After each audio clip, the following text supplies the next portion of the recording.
I want to begin the discussion today providing with the breaking news. Brent crude futures increased 3% to exceed US dollar 111 dollars per barrel, whereas the West Intermediate, Texas Intermediate, is up by 2.5% in the background of the US administration trying to understand Iran's proposal or a peace proposal on how the future days might look ahead. I want to begin with Norman Floyd Barnes. What are some of the updates that you have on your desk, sir? Good morning. 4 a.m. here in Washington, D.C. Today we start another day with questions about this proposal submitted by Iran. Um, it appears that the Iranian government wants to, they're willing to open the strait if the U.S. will back off from its blockade and end the war. That's what they're proposing. And to exclude talks about the nuclear enrichment. However, the Trump administration most likely will not accept this proposal. So we are now still in a state of turmoil. The strait is still questioned about the ability to open it up, and the economy here, just like in Iran and other places, is suffering from this.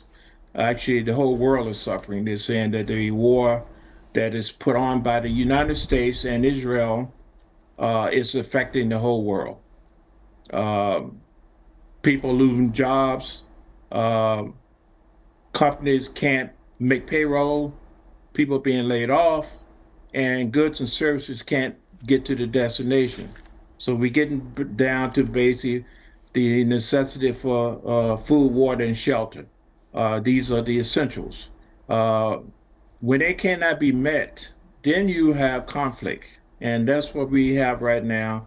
Conflict, the governments are putting pressure on the United States to come to a resolution, and the United States is steadfast about their commitments and their demands. So right now we had a stalemate. Iran economy is suffering tremendously. They're losing, a million jobs.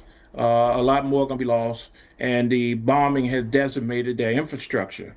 So right now, the only thing they have is the Strait of Hormuz, uh, using that as a actually their bargaining chip to stranglehold the rest of the world, to allow the United States to understand that they must open up the strait, open up the blockade, so they can have the issue comes down to economic empowerment. They need to have ability to make money, earn money, get their goods out, and have the basic food, water, and shelter. So without this, we're going to have conflict. The situation is now building up. In my view, is similar to what happening in Palestine and Cuba. Basically, the people are suffering, the people will suffer, the people will lose in an attempt to have the governments to basically step down. This may have an effect on Venezuela, may work in Cuba, but it will not work in the Middle East. So Right. hold on, let's see how this thing goes. And we're expecting a whole lot of pain and suffering moving forward, because right now we have Iran and the United States are very strong about their feelings, and they are not willing to move an inch.